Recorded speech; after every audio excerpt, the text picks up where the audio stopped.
think it was a reaction. Right.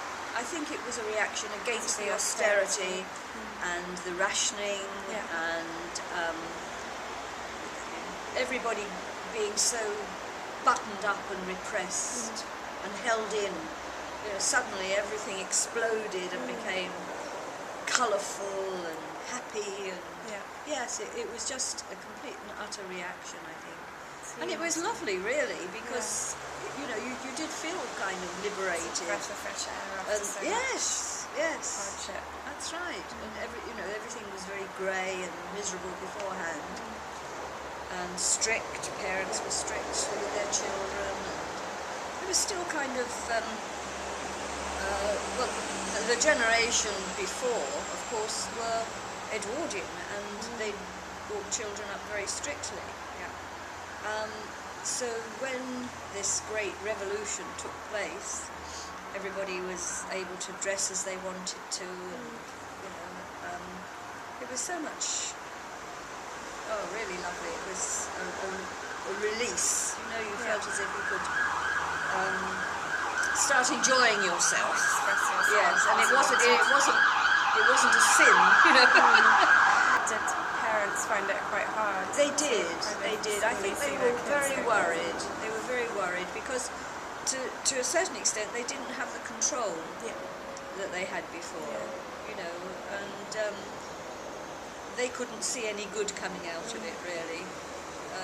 They just thought that people were wasting their lives, wasting their time, and looking ridiculous in the clothes, and listening to this terrible music. You know, it's brilliant music. I know. I mean, the first time I heard Elvis Presley, because that was the first sort of modern record I ever heard, was a record by Elvis Presley that a friend who'd been over to America on a school trip brought back.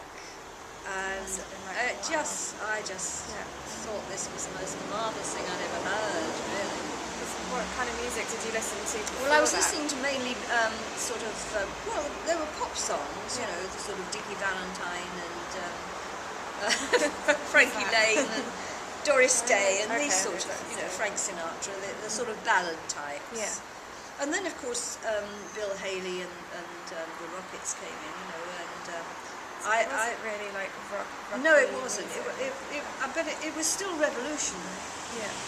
And in my early years, I used to go to Soho and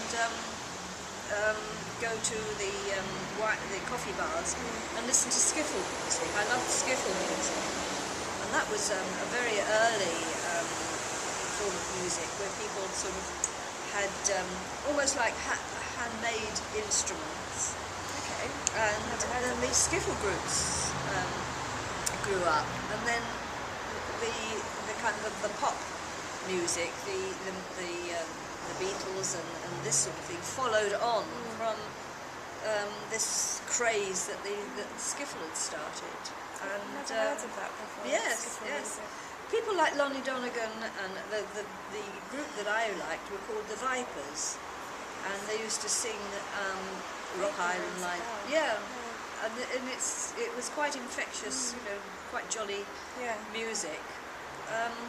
But I think it was a sort of precursor of rock, and it started people going out to clubs and listening to music, and then gradually people like Tommy Steele and the younger pop stars taking over and coming into these clubs, and then the music got so popular it became commercial, and you know, they haven't looked back now.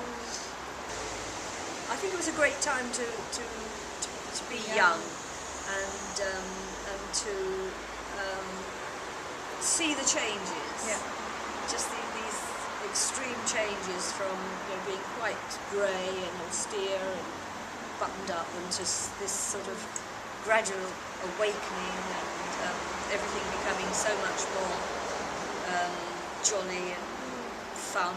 I think it was because, you know, we'd had this very trying, awful time during the war, and I think that was the spur, you know, and the generation of, you know, was coming out at that time thought, no, we don't have to be like these grey old people. You know, we'll enjoy ourselves and all this movement for peace and love and. After that came then the flower power and Yeah. yes, it was great. I loved it.